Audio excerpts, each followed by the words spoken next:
আমার বাসায় আমি ছাড়া এই খাবারটি সবাই খুব পছন্দ করে। ইভেন আমার শ্বশুরবাড়ির সবার খুব পছন্দের খাবার।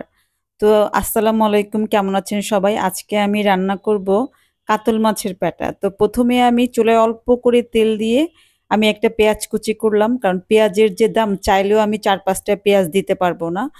তো একটা পেঁয়াজ দিয়ে আমি তেলের পরিমাণটা অল্প দিয়েছি। এরপরে এই যে মাছের প্যাটাটা পরিষ্কার করে রেখেছিলাম, সেগুলা এখন আমি দিয়ে দিলাম। তো দিয়ে আমি একটু নাড়াচাড়া দিব। এরপরে আমি এটাতে কিছু বাটা মসলা দিব। একটু অল্প করে পেঁয়াজ রসুন বাটা দিয়ে দিলাম। এরপরে হলুদের গুঁড়া, মরিচের গুঁড়া, জিরার গুঁড়া আর এরপরে আমি দিয়েছি ধনের গুঁড়া অল্প করে।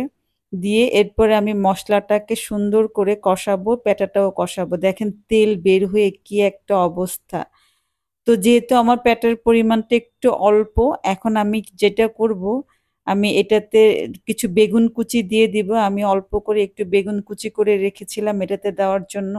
এই খাবারটা আমার বাচ্চারা খুবই পছন্দ করে, খুব মজা করে খায়। কিন্তু আমি খাবারটা একটুও পছন্দ করি না, আমি খাই না। যাই হোক, আমি বেগুন কুচি করে একটু হলুদ মাখিয়ে রেখেছিলাম যাতে কালো না হয়। এই পর্যায়ে আমি বেগুন কুচিগুলা দিয়ে দিলাম, তারপরে একটু নাড়াচাড়া দিব। মাছের পেটা যে খাওয়া যায় এটা আমি বিয়ের আগে জানতাম না। বিয়ের পরে শ্বশুরবাড়িতে এসে আমার শাশুড়ির কাছ থেকে আমি এই রান্নাটা শিখেছিলাম। যাই হোক, কিন্তু আমি কখনো এটা খেতে পারিনি। আমার কাছে কেন যেন খেতে ভাল লাগে না, কেমন যেন লাগে। কিন্তু বাচ্চারা যখন এত মজা করে খাবারটা খায় তখন মনে হয় কি আসলেই মনে হয় খুব সুস্বাদু কোনো একটা কিছু।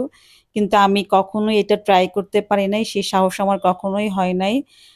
তো আমি একটুখানি কষানোর পরে আমি এখানে অল্প করে পানি দিয়ে দিব যাতে আমার বেগুনটা সিদ্ধ হয়ে যায় আর প্যাটাটাও ভালো মতো সিদ্ধ হয়ে যায়। এবার আমি একটু ঢেকে দিব। কিছুক্ষণ পরে যখন ঢাকনা উঠাবো তখন এই অবস্থা আমার মাছের প্যাটার তরকারিটা। দেখেন একদম তেল বের হয়ে গেছে, বেগুন সিদ্ধ হয়ে গেছে এবং এটা হয়েই আসছে, অলমোস্ট হয়েই গেছে। এখন আমি এটাতে অল্প করে একটু ধনেপাতা কুচি আর কাঁচামরিচ দিয়ে দিব। দিয়ে একটু নাড়াচাড়া দিয়ে এটা নামিয়ে ফেলবো। বা এটা রান্না করার পরে বাচ্চারা পুরাটাই চেটেপুটে খেয়েছে আর বলছে আম্মু এত মজা হয়েছে, এত মজা হয়েছে। যাই হোক, জামাইও বলছে মজা হয়েছে। আর এই মাছের পেটা রান্না করলে শ্বশুরবাড়ির সবাইকে অনেক মিস করি, যেহেতু তারা এটা খুব পছন্দ করে। এটা আমার মাছের পেটির ফাইনাল লুক।